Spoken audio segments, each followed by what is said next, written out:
We'll now move into special session. Again, I want to announce that due to COVID-19, we have individuals attending remotely. All participants joining by phone should mute their phones when not speaking to avoid background noise. During the meeting, please make sure that you announce yourself by name and title every time you speak so the public that is participating knows who is speaking. This is critical given the number of remote participants and its current guidance from the Kansas Attorney General. I ask the clerk to announce the meeting and call the roll, please. Good evening. You are hereby notified that I've called a special session of the Unified Government of Wyandotte County, Kansas City, Kansas, to be held Thursday, July 15th, 2021, immediately following the 5 p.m. special meeting in the 5th floor conference room, 701 North 7th Street, Kansas City, Kansas, for a budget workshop. Immediately following will be an executive session regarding litigation and labor. Roll call. Townsend. Here. McKiernan. Here. Ramirez. Here. Johnson. Here. Kane. Here. Markley. Here. Walters. Here. Philbrook. Here. Bynum. Here. Burrows. Mayor Albee. Here. All right. This is again special session for budget. And now turn over to Mr. Bach to introduce staff. Thank you, Mayor. In our last special session, we had concluded prior to being able to move forward with a presentation we had put together on recruitment, hiring, and retention of employees. That'll be our first item tonight, so we will jump right into it. This is an area that I would say is utmost important for us today. As we're looking at this, the difficulty we're having in hiring people, the high number of people that we are seeing that are being attracted to go to other jobs is real, and it's really impacting our work. So we want to walk through this and just kind of detail it out in a little bit better fashion. We'll also share with you the specific results of our employee survey as we go through this, and so you can hear some of those comments that came from staff. So as we look at this, we really are looking at a position where we're weathering the time of going through the belt and tightening that we did through the pandemic, where we really had to hold back on where we were with staff. So we had reduced some of our levels at that point. But now we're at the point where we must invest in our staff. You see here, we're facing a lot of challenges in hiring. It's leaving vacancies and jobs in key areas, making it difficult to fulfill the expectations that the commission has with us to do our duties. And then bottom line, it's a service reduction for us to get done, even though we're looking to fund this and move forward. We'll start with the recruitment and hiring aspect of this. It's a great picture of staff. As you start to look at the indicators that are out there, everything indicates that we're starting to approach the normal, coming back to it. But we are really feeling the changes from this in our workforce availability as to what can actually happen, what can be done. The unemployment rate suggests that candidates should be looking for work, but the reality is we're not seeing that. We still have high numbers of positions posted all the time. I'm going to turn this over to Shakiva Christensen in our Human Resources Department to walk through a little bit of our statement or where we are with recruitment today. Shakiva? Thank you, guys. As Doug mentioned, our unemployment rate right now is 5.7%. Thank you. So we do have a labor market or an unemployed population that is available for work, but it's still either the applicants aren't applying for our positions or some of the applicants that do apply may not meet the minimum qualifications. What you see depicted on the screen is a 5-year trend analysis of our employee counts. You can see that it kind of varies from time to time, but if I could note a trend that in the beginning of the year, we typically have a higher employee count. It kind of goes down in the spring, in the summer, back up in the fall, and then again lower in the end of the year. But one thing I do want to note is that light blue line for 2021 indicates that we are at our lowest employee count in at least the last 5 years. We have approximately 2,200 employees. Right now, our last count as of payroll 12 was 2,050 employees. So we do have a high vacancy rate at this time. Currently, we have about 191 job vacancies. So that's about operating at a potentially or approximately 90% capacity for the unified government.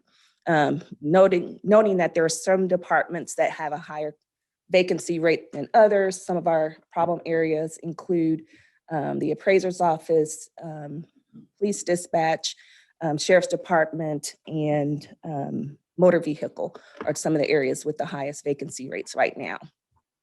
I'd also like to note that this is one of our heaviest recruitment periods. We have approximately 70 positions open and posted right now, and typically our highest recruitment weeks are about 20 to 25 openings at the time. Departments are asking for extensions right now. I think that's because we don't have the number of applicants. They're asking for extensions to their positions being posted. And then another barrier, I think one of the things that I do want to bring out is the residency requirement. That's one of the areas that we do struggle with in terms of obtaining applicants. I should note we do compete with not only the private sector or the public sector, but also the private sector. And most organizations do not have that residency requirement whereby they're required to uproot their families potentially or children in their schools. So some of the main challenges are we have competitive salaries are an issue for us, our evolving workforce, union and contract and existing obligations, as well as capacity to perform. Right now, like I mentioned, competitive salary.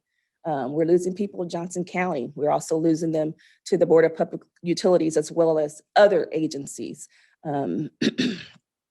You know, as an example, we've had some appraisers that were recently trained up and had been here for several years, and we paid for their certifications. And then not longer after that, they went to Johnson County. So we're seeing a trend where we are basically functioning as the training ground for other organizations and companies.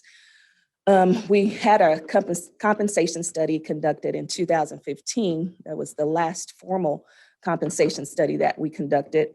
At that time, we did have some misalignment in certain areas with certain positions. We had about 14 benchmark positions. Some of the areas where we were misaligned were our directors, engineering specialists, and real estate appraisers. We have not been able to make any major adjustments to our grids for non-union or union positions, thereby kind of compounding the issue of being behind the market. Other challenges is our evolving workplace. By 2025, millennials will comprise about 75% of our workforce. Other employers are offering things such as flexibility in their work schedules, part-times, remote work from home options, and a lot of work-life balance options that they may have. And traditionally, as a government, we haven't offered that. With COVID, we did embark upon some differing approaches of how to get work done from working from home. So we are looking at those items, but those are some things that we need to look at to help recruit top talent. And so employees are just looking for something other than good salary and benefits. I guess I'll turn it back to you, Doug, for the other challenges. Thank you, Shakiba. Shakiba noted, it's a lot of challenges with this workforce coming in to hire to it. I would argue that during the times when we are fully staffed, we're still operating at a very lean capacity. That's one of those areas that, I think we're still back on this. Sorry, jumped ahead of myself a little bit. But the other things that we're looking at is, varying things through our union contracts. These terms and conditions are challenging to just apply everything equally across all different areas. because there are different things that we need to do within each one to address where we are. Some of those are immediate. Some of them are ones that could take over time. Our liability with our retirement obligations continues to grow. That just extends out there of how we factor that into what we have to put in place each year, and being competitive across all different areas. The next slide, as I noted, our lean operation across the unified government makes it difficult for us to meet the request of staff or request of the commission. Street maintenance, mowing crews, those are very basic ones. We've had some of those advertised since this spring, and nobody applies for them. I mean, I'm even stressing to the fact that it's not that we get some people and go, well, we don't really like this person to come in. We will get no applicants for a lot of positions that'll be posted for months. So I think that just further underlines where people are in looking or not looking for work. In Parks and Recreation, that's an area that's hitting a lot of demand ever since last year when we went through COVID and put the emphasis on that. But it's been a struggle for us to get it there. That's an area where we hire part-time maintenance people through the summer. Those positions all sit vacant today. Now I'd like to turn this over to Ashley Hand, and I'm going to have her walk through our organizational health survey and give you some reactions that we received from our own staff as we reached out and asked them how we thought things were going. Ashley? Thank you. Good evening.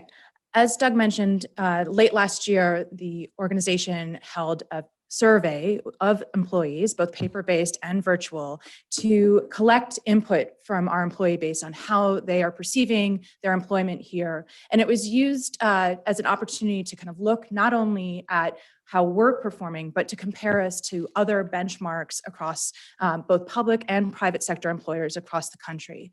Now, I think it's really important to note that this was the first time we had held this survey in about a decade, so perhaps a little bit overdue. And so we recognize how important it is to kind of understand and test and ask our community of employees what they're thinking about us as an employer, and certainly hope to set this as a benchmark, as a place to start from moving forward, to continue to measure how our employees are kind of evaluating us. But I think it's really it was a very good experience. This was a free survey that was provided by ETC, which is our service provider for the community survey. And so it was an opportunity to leverage their existing template and then add a few more questions in, which we will cover for you this evening. So I think the first kind of out of the gate, I think the good news isn't that bad. I think it's nice to hear that about 2/3 of our survey respondents said that they would highly recommend or likely recommend the unified government as an employer. But we know in the age of social media that the bad reviews can make a big impact. So how do we work to improve this score? There are examples and certainly best practices even within our own organization of leveraging our employees as our own recruiters. In the case of KCKPD, we do have a referral program where there's a small incentive provided to people who bring someone new into the organization. And so recognizing the value of our own employees as our best recruiters, it's really important for us to not only create an environment where we want people to come in every day, but also to create an environment where there's high job satisfaction so they can help bring new employees to fill those 191 positions that are currently open. So when we think about the effort to recruit, the HR department has done an awful lot of very creative thinking to try to get out into the community, to build partnerships and foster relationships with local organizations, to build pipelines and explore career opportunities with youth and people in transition in their own careers.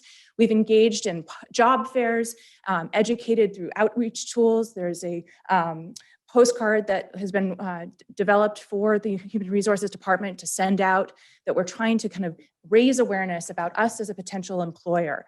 And I think, as we kind of continue to push this information out, we have to reflect on the fact that if we are not offering the right suite of incentives and or salaries for people to come and work with us, if we create too many barriers to entry, such as the residency requirement and other issues that continue to come up in these surveys, we're just not going to be able to recruit. So no matter how much work HR does, they just can't change the nature of people not wanting to work here.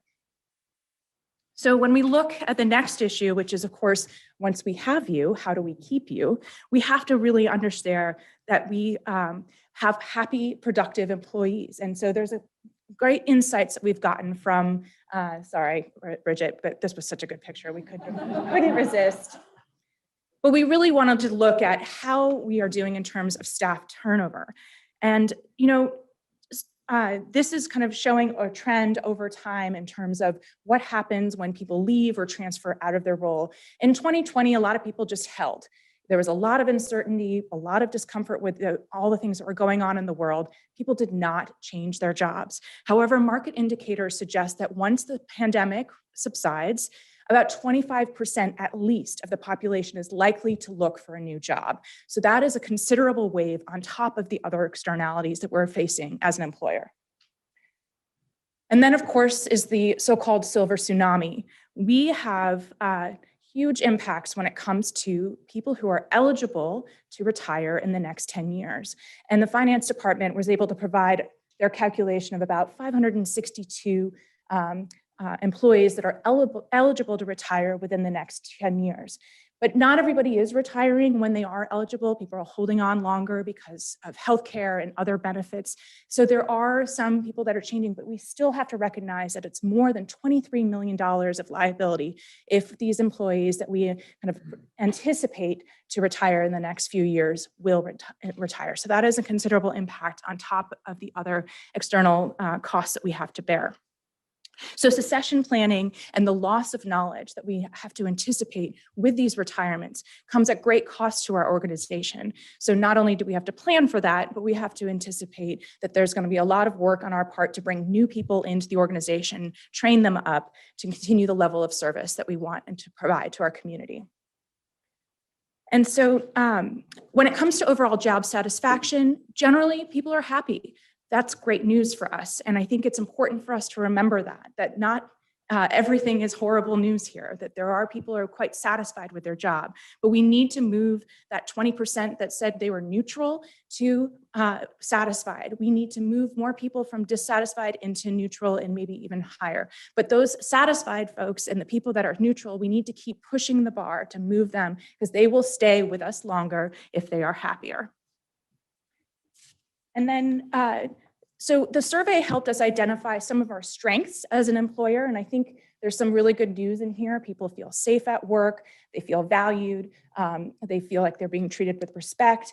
And the healthcare plan is meeting the needs of our community. Now, the interesting thing is later on, you'll see that healthcare benefits were actually one of their levels of dissatisfaction. So there's obviously a gap in terms of either the perception of availability of benefits and really needing to kind of close that gap or making sure that we're really right-sizing the suite of services and packages that we offer to our employees that really meet their needs. In the area of where we need to improve, we must have professional development, job recognition and appreciation, compensation, employee motivation, and dealing with job performance were all core issues that were addressed. And we'll talk about a little bit later some of the things that we're doing to address this already, but this is something that has given us kind of things to look at in terms of opportunities for improvement in the near term. And when it comes to how can we increase your job satisfaction, so moving those people from satisfied to very satisfied or neutral into satisfied, these are some of the things that people identified. They want to know more about where there are opportunities for advancement within their own organization. How can I do better? How can I continue to learn in my position? How can I make sure that others around me are going to be treated fairly, but also job performance will matter and that will make an impact in terms of how I advance within the organization. And of course, compensation is the #1 issue. Not much of a surprise. And as we compare it to US local government, we're actually not as bad as other US local government, but I think it's really important to note that that is the key issue for many. Then I'll turn it back to you, Doug. Thank you, Ashley. You know, as you look at this slide, key point here is, as Ashley just said, the investment in our staff can improve overall job satisfaction, can also improve the ability to retain and bring people on. A few of the stats on here, this $4.1 million that we can look at the budget, to say that's a 3% cost of living for our law enforcement and 2% for other. I would contend that's not enough. We have to, we can come up with some basic COLA numbers. We have to put other incentives into our programs in order to keep our people here. And just noting that for every 1% for cost of living, that's $1.7 million. It's big numbers for us across our organization, especially when you start to multiply it out and go and do more. Some fixed things we do, we fund up our health insurance increases. That's not providing a different set of health insurance. That's just $2.3 million to keep providing health insurance as we have it today. We have a very low amount of money that goes towards travel and training portion of our labor budget, the 3.3%. That's one of the things we heard from our employees. They'd like to see more training put into it. That's an investment we have to make. Those are kind of self-satisfying things that you can do to make your employees feel better about their job. And I can tell you, there's a number of times when I've been around and talked to people and they'll see something. They may have a new piece of equipment. They want to be good and proficient in working on that. They want the training as soon as it comes in to understand how to do it. They don't want to be running from one thing to the next because they haven't had the time to really figure it out. So these are key things, and it's twofold. It's the training and then having enough people to do the job. This area, I think, underlines for us what we're looking at in comparisons, and quite frankly, this may not even be enough to compare it. When I look at the surrounding jurisdictions and what they've done over the past several years in terms of compensation, they've continued to give 3 to 5%. During that same time frame, we gave 2, 2, 0. So it just exemplifies on the conservative side of that. An employee we're competing against, we moved ours to 36,000. Somebody else moved them to 40. We have a wealthy jurisdiction to the south of us. That's just part of it. But the reality is that's who we compete against. Not just in the jurisdictions that are there from the county, but they have many cities. And then what we have in the whole private sector in the metropolitan area. So over the past several years, we've fallen woefully behind in trying to keep up. And now we're at a position, and as we're coming out of this pandemic and people are starting to look, our salaries are not ones that are attracting them and making it difficult for us to retain. Some, as I noted, other things, competitive benefits, and I think we do have a good benefit package that's there. But some additional things we're looking at is paid family leave. This is an area that KCMO is now offering. That's an additional thing that they do for their employees. So that's an attraction, particularly for younger people coming into the workforce. Tuition reimbursement. We offer some to our public safety areas, but not for our other employees. And that's an area, it's good to back on the training side to help them advance and then become future leaders in our organization, but just to show more ownership in their future career. A 457 plan for contribution. Many other areas do this, very active in the private sector, but many other public sector agencies are doing this as well. And I think that shows that you're looking at them toward their future, toward their retirement option. And of course, as we look at it, looking at those people that are high performers, but we struggle to get people even to midpoint, within our program. And then when you have really high performers that do a lot of work, it's moving them on beyond that.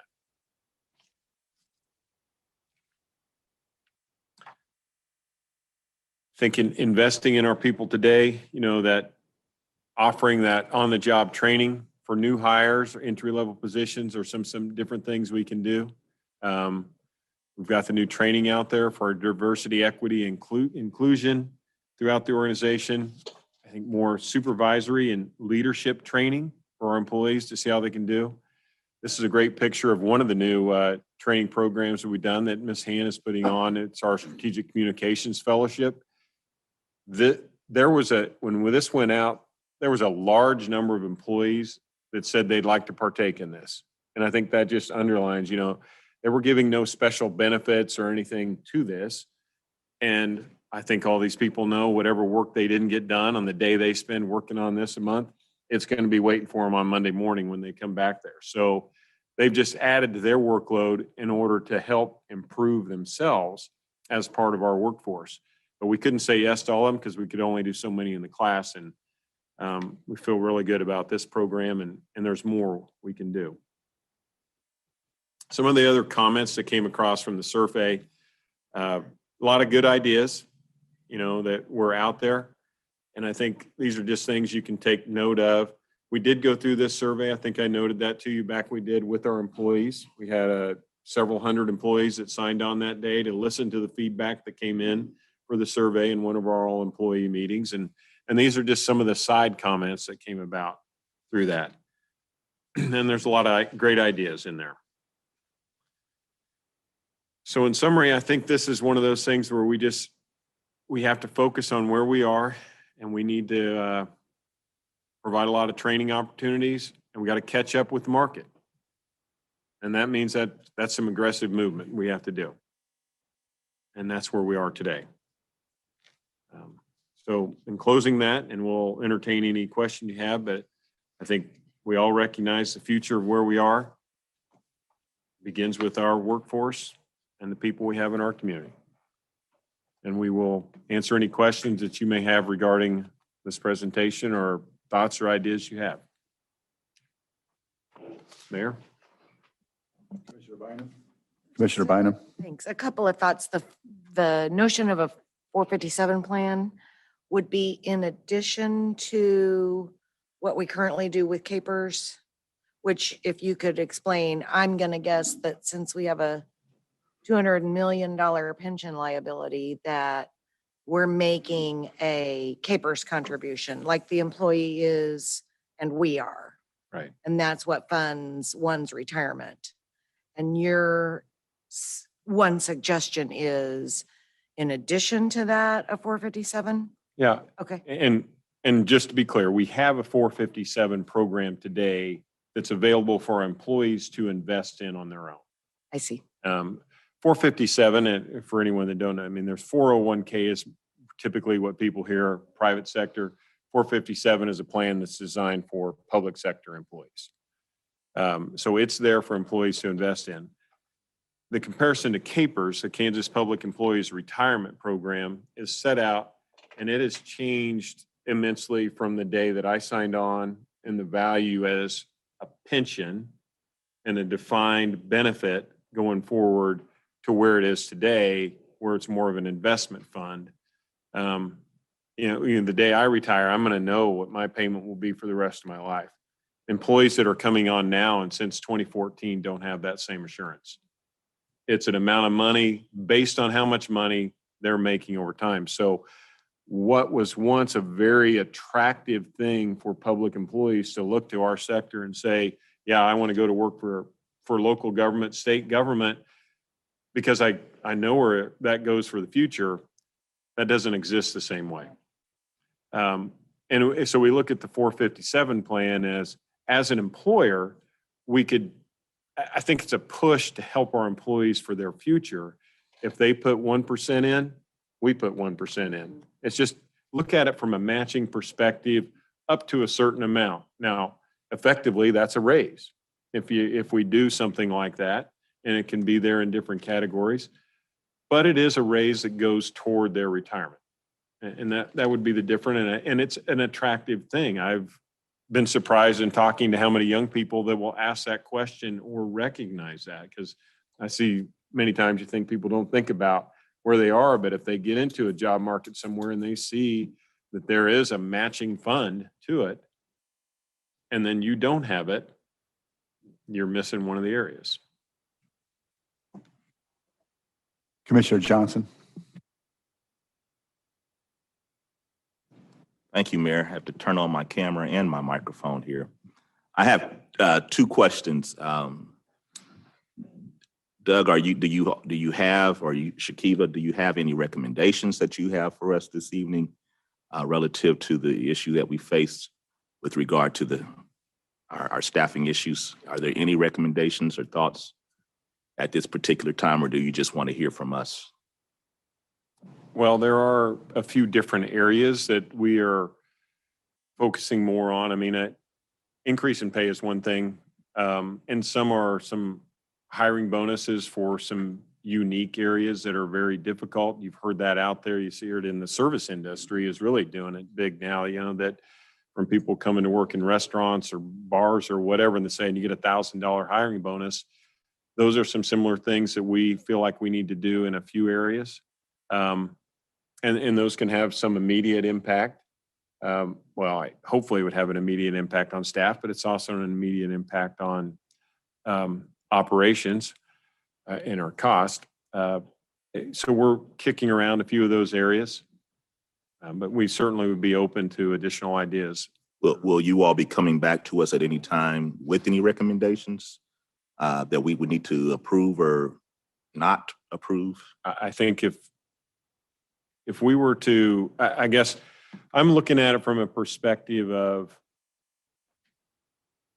commission understanding of where we're at today, and that there be recognition as we build our budget going forward that we allocate money to this. I think there is the share of money that can go into our budget from our COLA perspective, which is nice, but then we need other things, maybe it's something toward merit, be it toward special programs, be it toward training things. So it's employee-driven money that we can go and put into programs, and then we can come back and introduce those. And as I noted, I don't think it's the same in every area.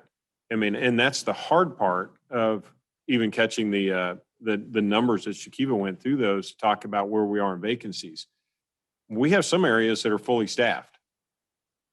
We have other areas where we are 30% down. Those are areas I have to take a different type of action on to bring people in right now. So it's, I don't need the same type of bonus going in. But I mean, I literally just had one yesterday where a department head told me that they had an employee, similar job, $5 more an hour to move somewhere else. Well, that leads to a lot of questions, but I have other commissioners behind me. I'm going to ask another question that I know it's election season, and this is not a political question for me because I'm not running for office. But this time, the person that's watching this is a public meeting. They're going to say, and I've seen them say, well, you all are just top heavy. And they would probably say that to every municipality around the area, maybe across the country. I know how I would address it because I know the reality of that. But rather than me addressing that, I would prefer to hear your comments and your feedback to someone that would say, from Joe Public, that would say we're top heavy, because that's what's going to be said out in the community towards us. And I've already seen it happen before. And I'll probably start from the perspective of one of the things that happened last year during the pandemic is there was some thinning of where we were from an operational perspective. You all are very aware of that as we went through that. As Shakiva reported the numbers, we are down in the organization over a couple hundred employees. She noted we are, what'd you say, Shakiva, 75 positions that are posted. I'm not trying to hire 225. These are focused areas based on the priorities of where the commission has been.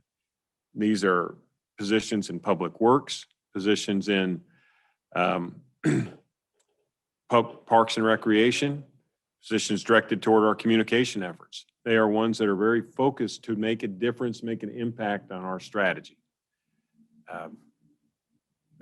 That would be my primary way of answering that. I'm not sure when you go to just top heavy, I guess someone could argue where we're at from a management perspective versus other employees in the organization. They would say that, our managers are are making, if the managers weren't making so much, maybe we had more money to spend at the lower end towards other employees. I think, and I'll have a comment afterwards, but go ahead. Well, the disparity in my manager's pay versus other jurisdictions is off by numbers of 30 to 50%. It's staggering when I look at what a person can make and what they get when they are hired away from our organization. So And even, yeah. many times for less responsibility than what they have here. I will say I feel very good about the hires that I've been able to make at my department head levels since I've come in as a county administrator. But I also say I hired a lot of people in as kind of rookie contracts. You know, they seem to be very talented individuals to be able to bring in. Well, I've now been in my seat for a few years. That's why a number of these people are now approaching that 4 and 5 year mark. They become very marketable from that perspective, and they're still being paid at those numbers. Whereas if I compare them to other jurisdictions, those numbers are up 30, 40 grand. They can walk out the door and make.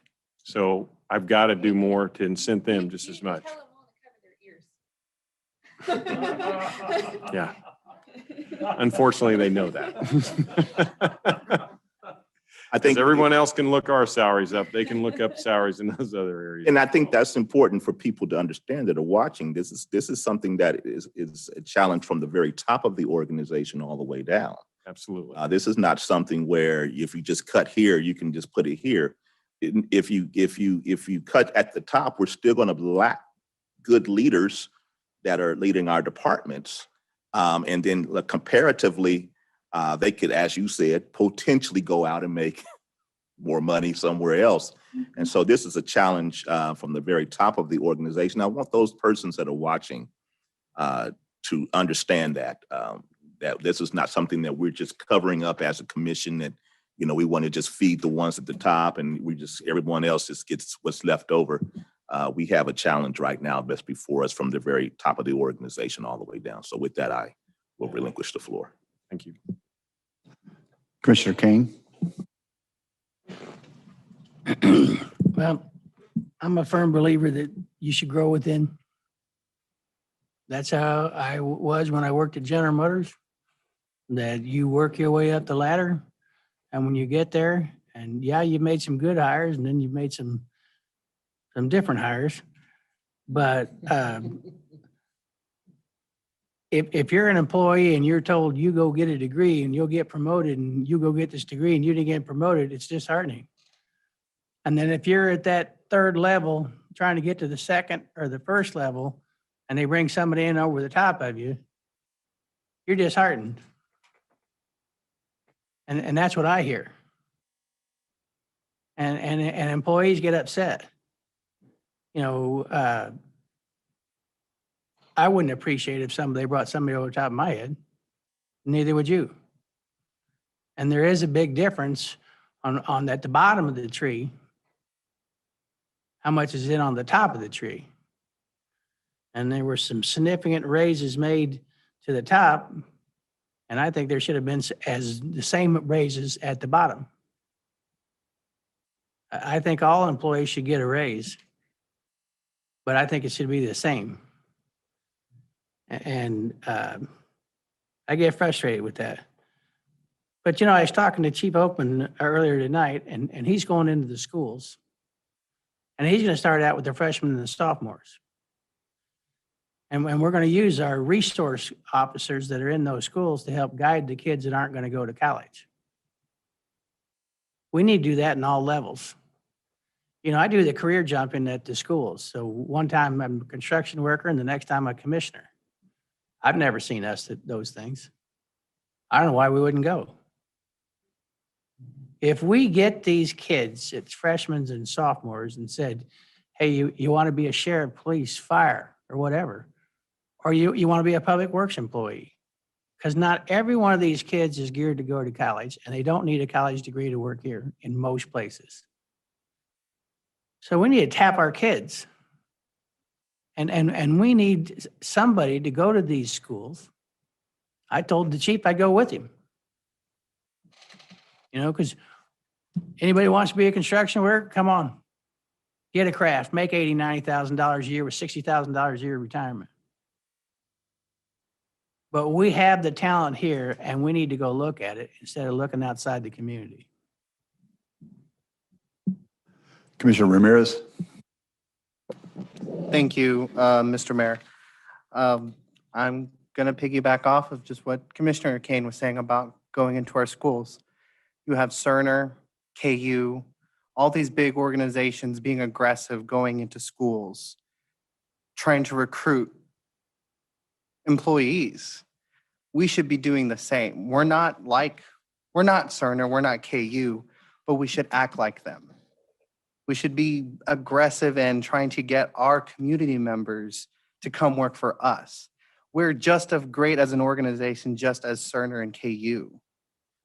And I think if we do that, if we're out in the public, going to schools, going to different school programs, or asking the principal if we can have certain departments once a month, a department, or every 2 weeks, a different department goes to a school and has a pop-up table and talks to seniors.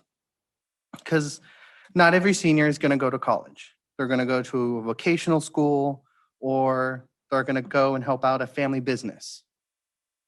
And those ones who don't have college, as much as we try to get them to go to college, they may not want to. That's not the path that they want. We need to help provide, we can provide them another path here for at the unified government. And so I think getting into the schools is very important. And so thank you, Commissioner Kane, for bringing that up. And also a thing that the next topic that we're going to be talking about, our ARPA money. Commissioner Bynum was the last time to mention it. The first one to mention it. We need to reward our human capital. They're important to our organization. And so when we go through this mini budget process of the ARPA money, let's remind ourselves of that. Not only do we have infrastructure issues, but we have human capital issues that we need to take care of as well. And what can we use this once in a lifetime amount of money? How can we create a better culture here at the unified government? How can we better retain our employees, but also gain new employees? So I just think just having us have that in our mind once we get to the next topic that is on our agenda. Thank you. Mayor, can I ask Shakiva to answer the question on some of our recruitment activities now locally? Shakiva? Shakiva Christian, Human Resources Manager. I did want to talk about some of our recruiting efforts. We do go into the schools. We do have participated in the career jumping events with USD 500. We also have information that we share frequently. I will say that HR does have limited capacity, so we may not always go out as frequently maybe as some employers may, but we do make those efforts. And Michelle Esquina is our recruiter that can talk more specifically about the recruiting events that she participates in on a regular basis. Good evening, Michelle Esquina, Human Resources. As Shakiva mentioned, we do go into the schools for the career jumping events or just career fairs that they may hold. The pandemic slowed that down for us, so we haven't been able to do that last school year and then this school year. But when we do go, I ask representatives from other departments to come with me. So, there's actually those people that the kids can talk to and relate to. And then just other career fairs that go on in the community. We try to attend those as much as we can. Most of those have a very expensive price to get into, so that will limit us. But for a good part, we do attend the local ones that we are able to, that do go on from year to year. And we plan to get back into the schools this next school year. So thank you, Michelle. We will continue to, recruit as much as we can. and take any ideas and information as we continue to be creative in attracting new talent and working within our community and our schools to do that. Thank you. Commissioner Markley? Thank you, Mayor. Definitely, I think salary is a continuing consideration.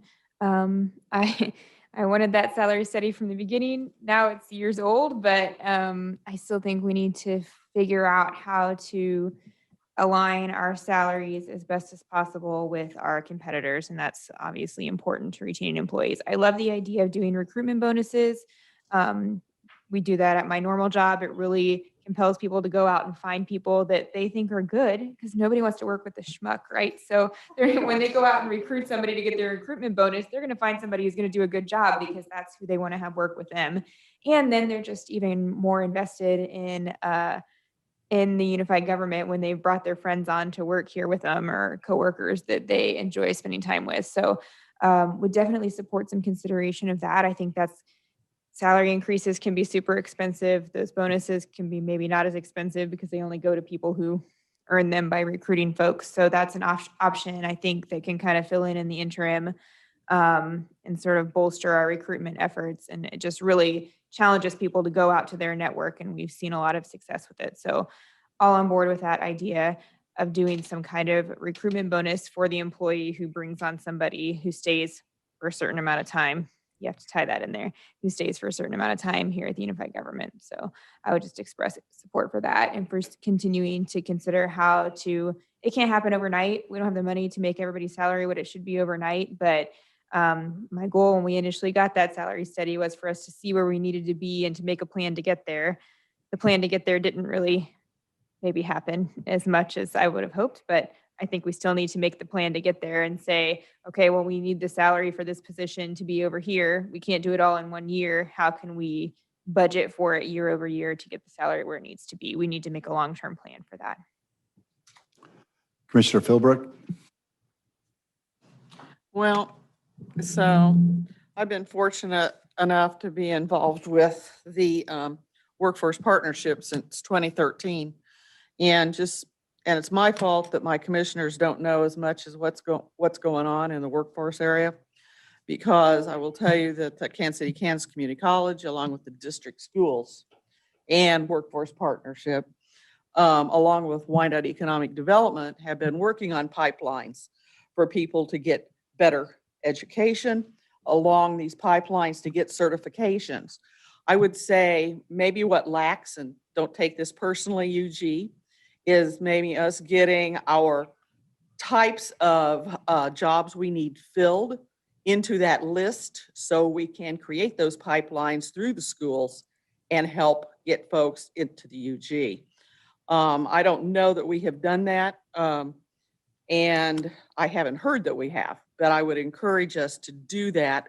That way, the district schools and the community college can help us recruit these folks because they will be getting trained to do these kinds of jobs. And so it'll make it a lot easier for them to get in. So I want to thank everybody, Commissioner King, Commissioner Ramirez, our folks that work for the UG, for mentioning all these things that they've mentioned, because that's all true, everything. And we do not tell everybody all the wonderful work we do, okay, in this community. And so I'll take responsibility for our fellow commissioners not knowing, about this stuff. So, guys, you need to call on me or on the group that's working with this stuff to come before the commission, probably quarterly, to let you know, give you half an hour to let you know what's going on in these processes. Thank you. Yes, and to Commissioner Philbrook's point, Wyandotte Economic Development Council just opened up what is called the WICO Works portal. And no matter where you live in Kansas City, Kansas, you enter the portal, you enter your address, it will bring up a listing of types of jobs, categories of jobs that are available. And then you can hit that link and go to that particular site. So it's available. But when you go to that portal, I entered in my address and there's a wide range of jobs that are available. I've talked to many people at the Chamber of Commerce, Hispanic Chamber of Commerce, who the members are constantly saying, we cannot find workers. It's a common problem across the economy that great paying jobs with great benefits are going unfilled. I spoke with the Rear Admiral last week, trying to recruit for the Navy for Fleet Week through Kansas City. He says the Midwest is the best place for them to recruit because of the kinds of kids that come out of here, but they have so few people who apply who qualify for different reasons. So it's a common problem. We're competing, and I think the residency requirement does constrict our available pool. So I think we have to look at that as well. We've got to be competitive. The problem we continue here is from our constituents is my taxes are too high and they need to be lower, which I agree. But at the same time, if we don't have people and we don't provide services, then it's just the quality of life just continues to decline. And we have to take that challenge on and really bring our electorate into the conversation about that fundamental challenge. Good government requires good services. Good services require revenues. Commissioner Ramirez. Okay, Commissioner Townsend, thank you. Thank you, Commissioner Ramirez. Thank you, Mayor. I wish we had had this presentation before we voted on the resolution.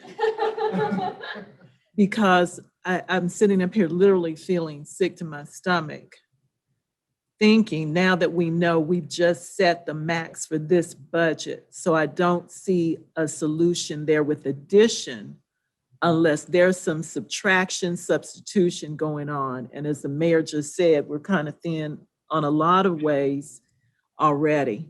I'm glad Commissioner Johnson raised the top-heavy question, the Dolly Parton question, so that could be dispelled because— Thank you for that image. Trying to connect with the people. Because I see it from the bottom end, and this is where our constituents see or don't see what they want. I looked at that jobs listing about 3 weeks ago, trying to get kids for lifeguards in there. And I also saw how many vacancies we had with Parks and Rec, maintenance, public works. Those are the potholes that don't get filled. Those are the weeds that don't get whacked, even though at least since 13 or 14's budget, and I'm looking at Commissioner Kane again because he was very supportive of this when I said we need to take better care of our parks, get some kids during the summer to weed whack, mow our lawns. These are the things that go lacking that people see, and these are not the top salary jobs. So there needs to be some money, I think, put, because for all of the recruitment we can do, what I'm hearing from the administrator, and it makes sense, is people are not being attracted to our jobs. And what I've heard from personnel, Ms. Christian's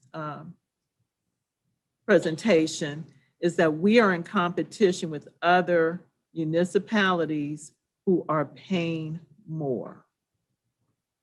And so I will be looking to hear suggestions. I know that it all goes back to money, about what we can do to make that part of it, whether it's additions to,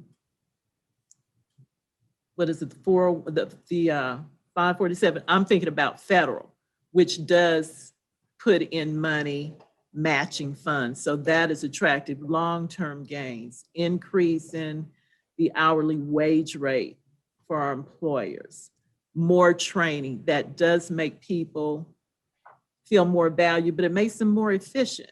And that means better service to constituents. So I'm just looking for it.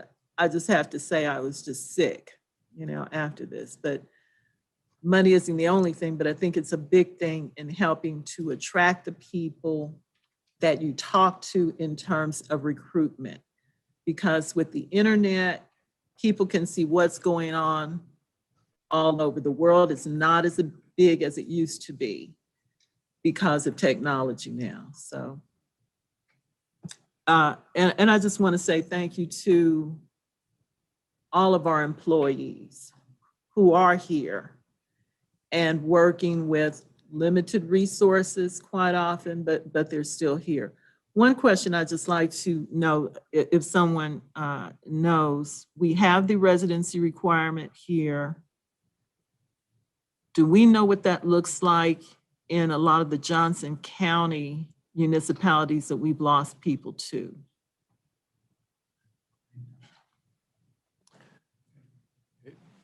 Commissioner, we have looked into that to see or you're talking about whether they have residency requirements? Correct. In Johnson County communities, they appear to be mostly limited. I think, Misty, you looked at some of these recently. They're there for managers at that level and such. Do you want to comment on some of the things you looked at recently? Sure, Doug. This is Misty Brown, Chief Counsel for the UG. Commissioner, I did look at it. Mostly in Johnson County, there is not a residency requirement. In fact, throughout the nation, there are not a lot of them. There are there. But just strictly around us, the ones I saw there was one in Lenexa for upper level management.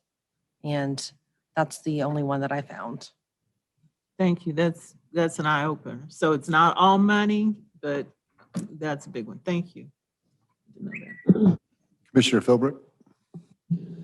I got so wound up on the workforce stuff that I forgot to mention something that I just wanted to bring a correlation to.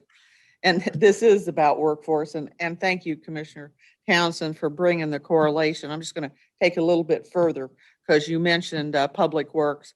And I'm going to talk about Parks and Rec as well, because I know we're way down on employees in that section. And those are the folks that do the mowing along the streets as well as the parks. And so there's a lot of people that get upset because we don't have the mowing as nicely as it used to be.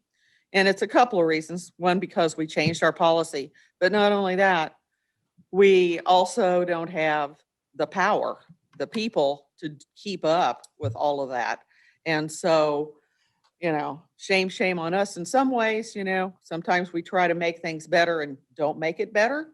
But on the other hand, it may have looked just as lovely if we had the employees that could do the work. So I just want people to understand that we, all of us here and our UG folks, are trying to make sure that we do the best job we can for the money that we collect. But sometimes you can't get employees even, and that's partially because of our salary schedule and a lot of other things. So I just wanted to emphasize that and our potholes and all these other things that everybody's wanting done. We all want a lot of things done, but we got to pay for them, and we have to have the people to do them. Thanks. Commissioner Ramirez? Thank you, Mr. Mayor. Everything that we do we have short-term goals and long-term goals. And I think a long-term goal that we as an organization should focus on is, because I know we have it in the administration, is an internship program. Bolstering that for our college kids, but also maybe creating a job shadowing program for our high school freshmen and sophomores to try and pique their interest into public service. They think public service is us sitting at the table board of commissioners, but working for your local government, that's public service. Being part of public works, being part of Parks and Rec, stormwater, wastewater, that's public service. You're helping your community. And so maybe creating a shadow program for kids to come a day or two to shadow staff and see what they do and try to pique that interest that way. Because it's a twofold. One, it may pique their interest. They go into the engineering office. They may want to become an engineer. and then they go through college, and then we have an opportunity to bring that student back into our organization. And so I think that's a good long-term goal for us to look at, is again, bolstering the internship program that we have, not just within the administration office, but within other departments of the UG as well, offering different internships. And then again, the job shadowing for our freshmen, sophomore, juniors who are in high school, who are trying to think of what they want to do in life. And again, helping them pique that interest of public service. Commissioner Johnson. Thank you, Mayor. Commissioner Harold Johnson, District 4. I never say that. The issue that we talked about just a little bit earlier with regard to residency requirement. Misty, I think from what I understood you to say, we are one of the few municipalities throughout the country that have a residency requirement. Is that what I understood? Yes, Commissioner, I don't want to say that there's not a fair amount out there, but it's not the norm for it. Yeah. And there are places that it's not in policy that you move here, but it's expected, for upper level management. But definitely in the metro area, Kansas City, Missouri, us, and Lenexa for their managers are the ones that I've found. And then maybe some unspoken ideas that certain folks would move in during a certain time period.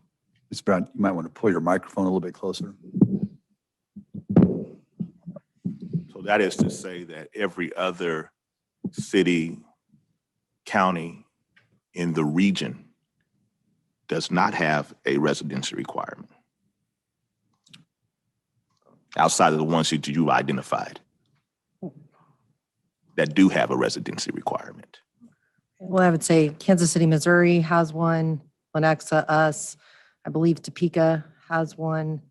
But for the metro area, it would be us, Kansas City, Missouri, and Lenexa for management. So that's just a few. I mean, what I'm trying to get at is that the majority of the cities and counties around the area do not have a residency requirement. I am one that want to have a residency requirement, but I think we're getting squeezed. And I think that we as a commission are going to have to continue to wrestle with this. And certainly maybe not this cycle, but within the next 3 years, 5 years, I think we're going to have to take a real hard look at whether or not we're going to continue to require a residency requirement. And again, I say this as one who personally wants to keep a residency requirement. I want as many of Wyandotte County citizens to have the good jobs that we have in Wyandotte County, including the ones at the UG. But I think it's an issue that we're going to feel the pinch on, and that we may be feeling the pinch on right now. Which brings me to a question. Are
probably people in the market. And the revenues came in better than anticipated. A key point to remember, though, is on a year-over-year basis, we were a little bit negative anyway, so we were not in a really good cash position at that point. But we were much better because we had achieved the goal of moving ourselves up to getting from, I mean, it wasn't that many years ago when our fund balance was down there at $1 million, or at least we were projecting numbers like that on the city fund versus getting up to 20 million. So we've put ourselves in a much better situation now. You know, Kathleen spends a lot of time going through and doing projections as to what we're seeing for where we're going to be with property values, sales tax revenues, such like that. I mean, the picture is positive going forward. Does it account for year for year to offset probably where we need to go for personnel? That's going to be a challenge. I think continuing to do some of the things we're looking at in priority-based budgeting is key for us. If our drive is to do everything and not do anything great, then that's one way to accomplish it. Or it's to stay focused, and that's one of the things we've done through PBB, and you all have identified areas to where we want to keep our emphasis. And that's why I say when I am out hiring employees, and it's a tough answer back to some of my department heads are wanting to fill back up, our focus is where those highest priorities are that you identified. And that's where we're trying to keep after that. So I believe there will be challenges financially to do this. But if we look at it from a future perspective and say, this is the direction we want to go and plan for it, we can do it.